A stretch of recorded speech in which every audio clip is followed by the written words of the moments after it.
नमस्कार। नया साल यानी 2026 सिर्फ कैलेंडर नहीं बदल रहा, बल्कि अपने साथ ला रहा है बहुत सारे नए नियम। और ये ऐसे नियम हैं जिनका सीधा असर हमारी आपकी रोजमर्रा की जिंदगी पर पड़ने वाला है। तो चलिए आज इन्हीं बड़े बदलावों को जरा बारीकी से समझते हैं। तो सवाल ये है कि आखिर 2026 में क्या क्या बदलने जा रहा है। देखिए, लिस्ट काफी लंबी है। हमारी जेब से लेकर हमारी यात्रा तक और घर से लेकर हमारे फोन तक सब कुछ बदलने वाला है। तो चलिए सबसे पहले बात करते हैं उन बदलावों की जिनका सीधा लेना देना हमारी जेब से है, मतलब हमारी आर्थिक स्थिति से। जी हाँ, बिल्कुल। इनकम टैक्स हो या बैंकिंग, कई बड़े फाइनेंशियल नियम बदल रहे हैं और इसका असर सीधे हमारी बचत और खर्चों पर दिखाई देगा। तो देखते हैं कि वो कौन कौन से नियम हैं जो सीधे सीधे हमारी जेब पर असर डालेंगे। यहाँ सबसे बड़ी खबर है टैक्स पेयर्स के लिए। 1 अप्रैल 2026 से एक नया इनकम टैक्स कानून लागू हो रहा है। और पता है इसका मकसद क्या है? इसका मकसद है टैक्स भरने के पूरे प्रोसेस को पहले से कहीं ज्यादा सिंपल और ट्रांसपेरेंट बनाना। और अब सबसे मजेदार बात, इस नए कानून के तहत अगर कोई नौकरी पेशा है और उसकी सालाना आमदनी 12 लाख रुपए तक है तो उसे कोई टैक्स नहीं देना होगा। जी हां, आपने बिल्कुल सही सुना, जीरो टैक्स। यहां स्क्रीन पर नई टैक्स व्यवस्था को देखा जा सकता है। इसमें एक और बड़ा बदलाव है। अब तक हम असेसमेंट ईयर जैसा शब्द सुनते थे, है ना? अब उसकी जगह सिर्फ टैक्स ईयर का इस्तेमाल होगा। मतलब जिस साल में कमाई हुई, हिसाब किताब भी उसी साल का होगा। इससे पूरा प्रोसेस और भी आसान हो जाएगा। अच्छा, प्राइवेट सेक्टर में काम करने वालों के लिए भी एक बहुत अच्छी खबर है। नए लेबर कोड के हिसाब से अब ग्रेचुइटी पाने के लिए 5 साल तक इंतजार करने की जरूरत नहीं है। सिर्फ 1 साल की नौकरी पूरी करने पर ही कोई भी कर्मचारी इसका हकदार बन जाएगा। ये वाकई एक बड़ा बदलाव है। अब बात करते हैं बैंकिंग की।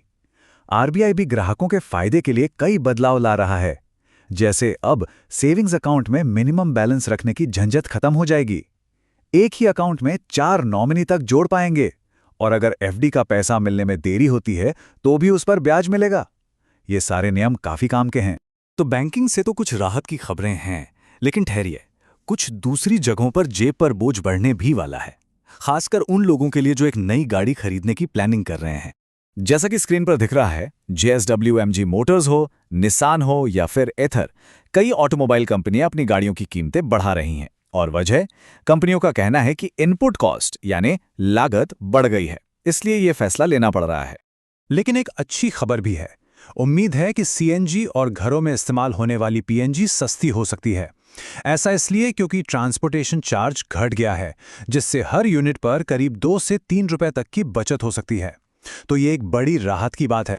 तो ये तो हुई जेब की बातें।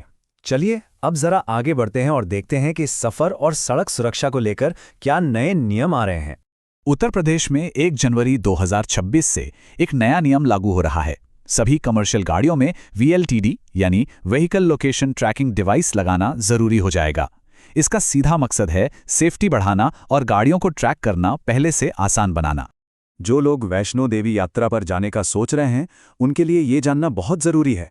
वहां भीड़ को मैनेज करने के लिए कुछ नए नियम बनाए गए हैं। अब RFID कार्ड मिलने के 10 घंटे के अंदर अंदर चढ़ाई शुरू करनी होगी और 24 घंटे के भीतर यात्रा पूरी करके वापस भी लौटना होगा। और हाँ, कैब से सफर करने वालों के लिए भी एक बहुत बड़ी खबर है। ओला और उबर को टक्कर देने के लिए सरकार अपना खुद का भारत टैक्सी ऐप ला रही है। सबसे खास बात, इसमें पीक आवर्स में किराया नहीं बढ़ेगा, जिसे हम सर्ज प्राइसिंग कहते हैं। और ड्राइवरों को भी फायदा होगा क्योंकि कोई कमीशन नहीं कटेगा। चलिए अब देश के अलग अलग राज्यों पर नजर डालते हैं कि वहां क्या नई पहल हो रही है। देखिए, पंजाब में अब हर किसी को 1 लाख रुपए तक का मुफ्त इलाज मिलेगा। बिहार में जमीन से जुड़े सारे दस्तावेज ऑनलाइन किए जा रहे हैं। छत्तीसगढ़ में लगभग सभी सरकारी काम अब ऑनलाइन होंगे और उत्तराखंड में तो वर्चुअल प्रॉपर्टी रजिस्ट्री की सुविधा भी शुरू हो गई है। अब उन बदलावों की बात करते हैं जो हमारी रोजमर्रा की जिंदगी के दूसरे हिस्सों पर भी असर डालेंगे। ये एक बहुत बहुत जरूरी जानकारी है। ध्यान से सुनिएगा। जिन लोगों के पास राशन कार्ड है, उन्हें अपनी KYC जल्द से जल्द पूरी करानी होगी। अगर ऐसा नहीं किया तो जनवरी से राशन मिलने में मुश्किल हो सकती है। आजकल मोबाइल स्कैम्स बहुत बढ़ गए हैं, है ना? तो इन्हें रोकने के लिए सरकार 2 बड़े नियम ला रही है। पहला, अब जब कोई कॉल करेगा तो उसका आधार कार्ड वाला असली नाम स्क्रीन पर दिखेगा। और दूसरा है सिम बाइंडिंग। इसका मतलब है कि अगर कोई फ़ोन से सिम निकालता है तो व्हाट्सएप जैसे ज़रूरी ऐप्स काम करना बंद कर देंगे। इससे सेफ्टी काफ़ी बढ़ जाएगी। जो लोग लोन लेने का सोचते हैं उनके लिए ये एक बड़ा अपडेट है। 1 अप्रैल 2026 से क्रेडिट स्कोर हर 15 दिन में नहीं बल्कि हर 7 दिन में अपडेट होगा। इसका फायदा यह है कि बैंकों को किसी की भी लेटेस्ट फाइनेंशियल सिचुएशन का पता रहेगा, जिससे लोन अप्रूवल जैसे काम तेजी से हो सकते हैं और इसका फायदा आखिरकार ग्राहकों को ही मिलेगा।